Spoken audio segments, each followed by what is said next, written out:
Avoid people and situations that upset you. See, there's some people that know just how to push your button.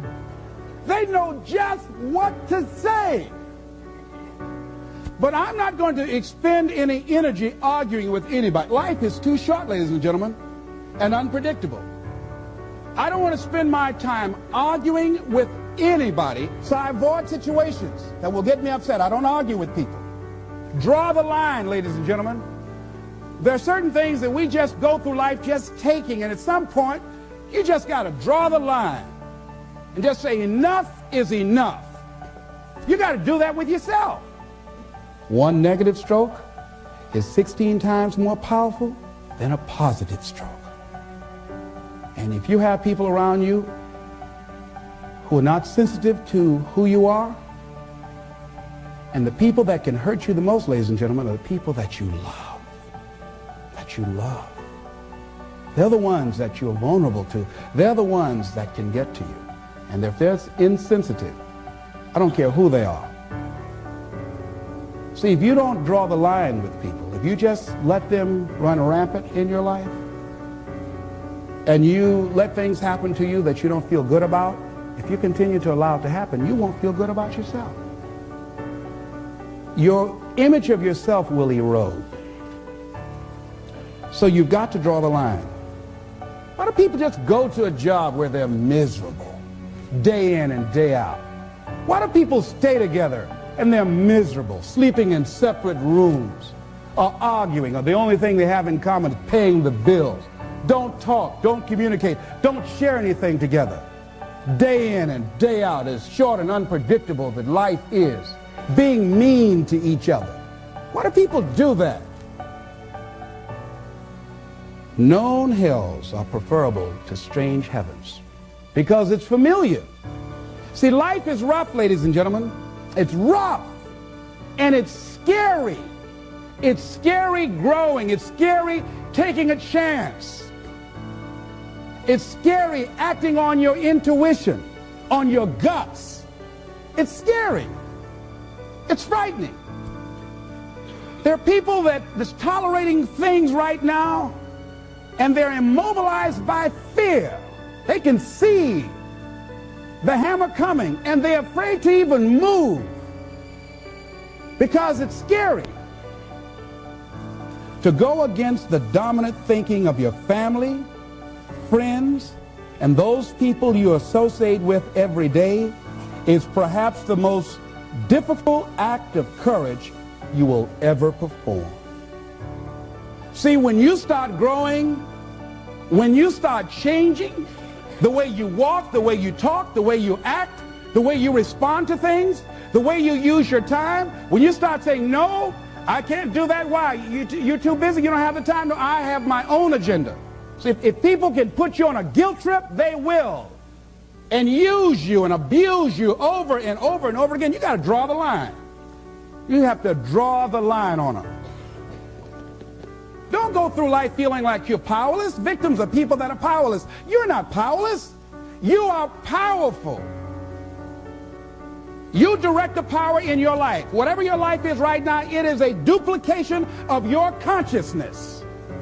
It's a result of how you have decided to use your power. That's all it is. That's not who you are. That's just a perverted use of your power that you aren't satisfied with. And you've got the power to change that. Wherever you are, how, I don't know. But I know you've got the power to do that. But you don't know what has happened to me. It really doesn't matter what has happened to you.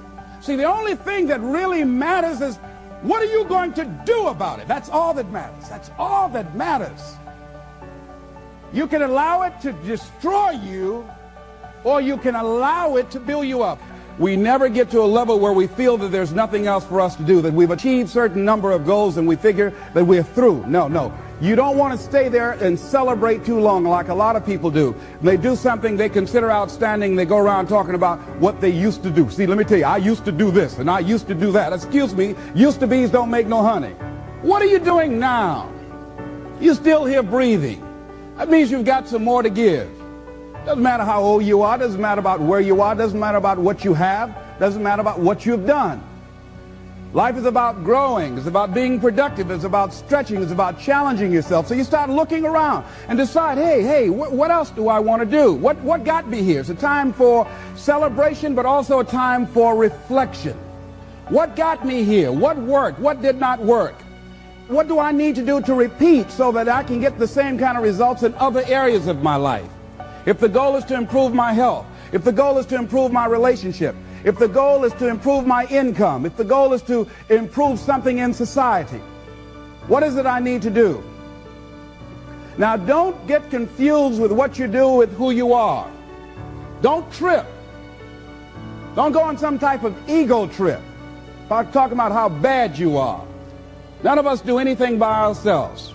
Develop an appreciation for external support as well as good fortune, because all of those things play a role. The other thing is, don't go overboard celebrating. You must meet with triumph and disaster and treat those two imposters just the same. You look at it, hey, I did it. I feel good about that. Now you're moving on to the next thing. Things did not work out the way you wanted them to work out. You didn't produce the results you wanted to produce. Hey, miss that. Win some, you lose some. Next, moving right on. Don't confuse who you are with what you do. Make your mind fertile ground for the seeds of opportunity. Think, if you want to experience a sense of fulfillment, you've got to have an open mind so that ideas can come in there and take root and grow. So part of beginning to have fertile ground, you know, you got to break that ground up. You got to break up that hard crust. Because if you don't, seeds will fall there and the wind can blow them away, the winds of doubt. When you're set in your mind and you refuse to grow and you're not open to new ideas, new methods, new ways of doing things, if your mind is already fixed, you become stagnant. You can't grow. You can't have a sense of fulfillment. You become extremely cynical and negative about everything. You know it all. So you want to begin to look at life and have a sense of curiosity, not know it all. You want to keep learning, keep growing. Realize that we had a theme. You never find out how much you know until you find out how little you know. And there are some people you can't tell anything. They have all the answers. Oh, I've already done that. So many of us count ourselves out of things prematurely. You don't know what the possibilities are up in there. So you want to be open, you want to continue to learn, you want to continue to grow, you want to begin to know that there are unlimited ideas out here waiting for you to latch on to them. And if you don't take advantage of them when they come your way because you're so closed-minded, do understand somebody else will. And we've all had ideas that we did not act on and looked around and somebody else had the idea and gone with it. So be open and receptive. Become involved in life. Live your fantasy. Most people go through life not living their fantasy, sitting up in the bleachers, looking out on the field, looking out into the arena, wishing that they were down there, just fantasizing, seeing themselves running with the ball. Decide to live your fantasy. See, in life, you can go through life, you can come up with reasons or you can come up with results. You can come up with excuses or you can come up with achievements. You can go through life blaming or you can come up with solutions. The choice is in your hands, satisfaction or despair. We can choose that. So look at your life and decide what it is that you want to do that will give your life a sense of worth. Someone said that your life worth is measured by your accomplishments and not by your complaints. You want to have a fulfilling life? Decide not to make your life predictable. So some people, their lives are very predictable. They got a little routine, they do that and they follow that day in and day out, day in and day out. You don't get much juice and happiness out of life like that if you're predictable. You want to change it up.